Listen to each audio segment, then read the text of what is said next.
১৯৯০ সালের পরের দিকে লক্ষ্য করা যেত, রাজনৈতিক নেতাকর্মীরা জনগণের কাছাকাছি যাবার চেষ্টা করতেন, কারণ নির্বাচনে সাধারণ মানুষ এই বিষয়কে বিবেচনা করতেন।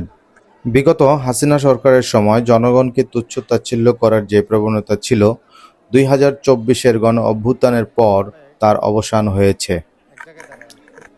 ৪৭ নম্বর ওয়ার্ড ঢাকা বিএনপির নেতাকর্মীরা জনগণের মাঝে ঈদ সামগ্রী বিতরণের মাধ্যমে অত্র এলাকার মানুষের কাছাকাছি আসার এবং সম্পর্ক উন্নয়নের চেষ্টা করেন।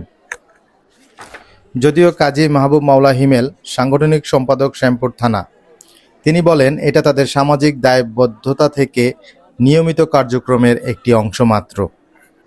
অনুষ্ঠানে প্রধান অতিথি হিসেবে অংশ নেন তানভীর আহমেদ রবিন, সদস্য সচিব, ঢাকা মহানগর দক্ষিণ, বাংলাদেশ জাতীয়তাবাদী দল বিএনপি। এই প্রভাবশালী নেতা অনুষ্ঠান চলাকালে জনাব রবিন তার নেতাকর্মীদের অংশগ্রহণকে প্রাণবন্ত করেন।